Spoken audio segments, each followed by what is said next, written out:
don't have to do that, children. Welcome back to my channel if you've already seen me before, and welcome if you haven't. Good to have you. I am in my professional setting again today, and I wore a bra for this, which should tell you how serious this video is gonna be. Today I'm gonna be doing a video on what so many of you requested.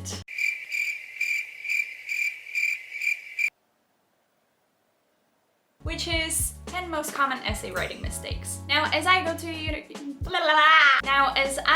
a UK university, some of these mistakes are gonna be specific to UK universities, but most of them I think are pretty general and should help you out even if you don't study in the UK. I personally am definitely guilty of making some of these mistakes, and when I was making notes for this video, I was like, done that a bunch of times. Also, if you haven't already, make sure to check out my how to write an essay video, where I basically go through the step-by-step of writing an essay. I think it's a pretty good video, so maybe you should check it out.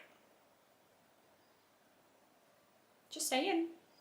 I promise there's some really good information in there. Now, let's jump right into it before I lose your attention and you click off. Number 1. Not having an argument or a thesis and just writing a list of information instead. A lot of people that make this mistake usually do the following. They get their topic, they grab a textbook, they start reading the textbook, and they're like, oh my god, this is amazing! All the information is already here! And then they basically copy everything that is in the textbook, including the structure. What these people end up doing is just writing a list of information instead of actually making an argument or making a statement. And that is important. You need to have an argument in your essay. Now, what do I recommend to avoid this happening? Basically, when you get your essay title, think about what your themes are gonna be. Think about the structure of your essay before you start doing any reading. This is gonna actually force you to come up with the themes yourself so that you're not actually copying the structure of a textbook. Another mistake related to this is not paraphrasing. When you read something, some piece of information, you need to write it down in your own words. Mistake number 2, a lack of structure. Now listen, if you've never written an essay before, you absolutely need these 3 parts in your essay, and that is the introduction, the body, and the conclusion. You need to have all of these 3 parts, okay? Those are non-negotiable, but that is not it. Within the body paragraph, you should also follow the PEEL or the ideal structure. The PEEL structure specifically stands for point, evidence, explain, and link. Now, within the PEEL structure, you basically talk about what you're gonna say, then say it, then say why you said it, and then link it back to your main argument. That's a very simplified version of this, but if you'd like more information on this, I go into quite a lot of depth in my other essay writing video, so go check that out. Mistake number 3 is not using the correct style of referencing. Now, let's back up a little bit. First of all, you need to include references in your essay. Like, you absolutely have to. If you're not referencing, you're plagiarizing and you're gonna get expelled. Now, the referencing style is gonna vary according to what you study. I, for example, study psychology, so my referencing style is APA. Before that, I studied English, and my referencing style was MLA. So you need to double check with your school and make sure that you are using the correct style of referencing. And you don't really even have to memorize how to do the referencing by heart. You can just use Google Scholar. It is super easy. You go to Google Scholar, click on your reference here on the double quotation marks, copy your style of referencing, put it in your essay, and you're done.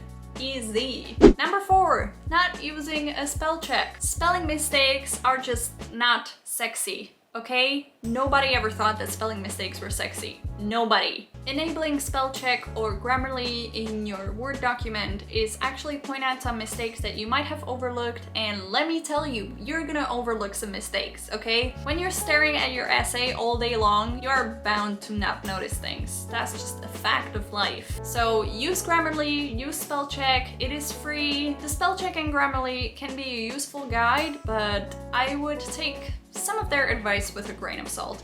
Especially Grammarly's. Sometimes, you know, they're great, they point out things that you didn't notice, but sometimes they're also like, oh, you should insert a comma here, even though you already have a comma there, and just put commas everywhere. And you don't need commas everywhere, okay? Number 5, stating your opinion. Newsflash, nobody cares about your opinion.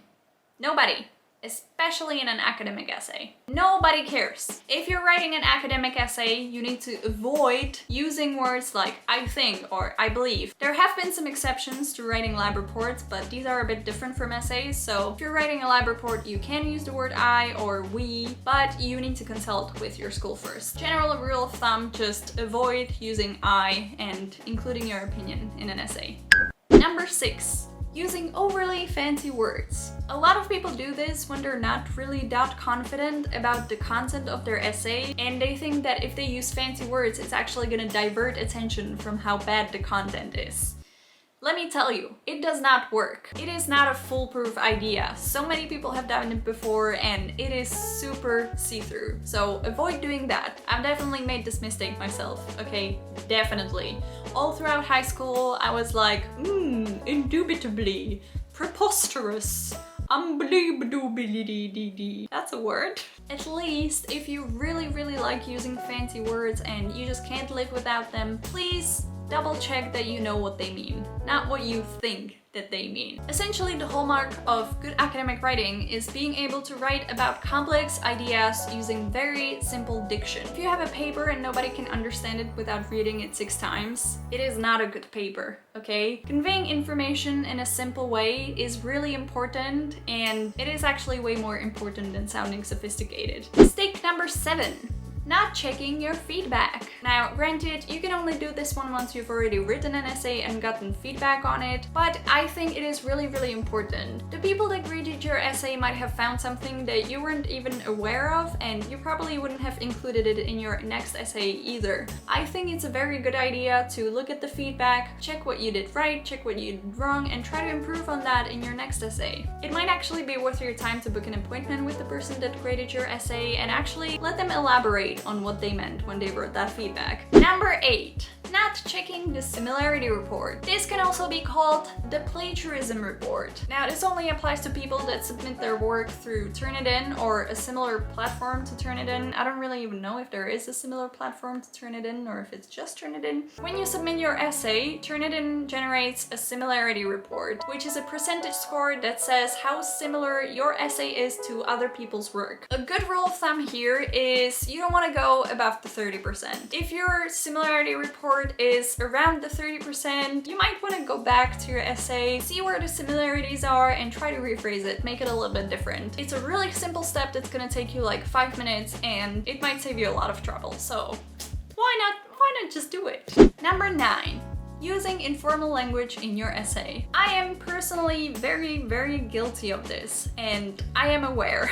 Now, I mean 2 things by this. First thing is, don't use contractions in your essay. Instead of don't, say do not. Instead of can't, say cannot. It's gonna pump up that word count and it's gonna make you sound a lot more professional. Second of all, don't use phrasal verbs. Phrasal verbs, for those of you that don't know, consist of a verb and a preposition. For example, look at, go up, go against. You might want to say examine instead of look at, increase instead of go up, or oppose instead of go against. Sounds a lot more professional and a lot more academic, and it's really gonna pump up your essay and make it sound more credible. And number 10, using inconsistent spelling. This is especially a problem for international students that aren't really that fluent and aren't aware that there actually are 2 types of spelling. So what you can do is go to Word, set your language settings to the spelling that you want to use, British or American, and then when you type realize with a Z and you type color with a U, it's actually gonna underline one of them and be like,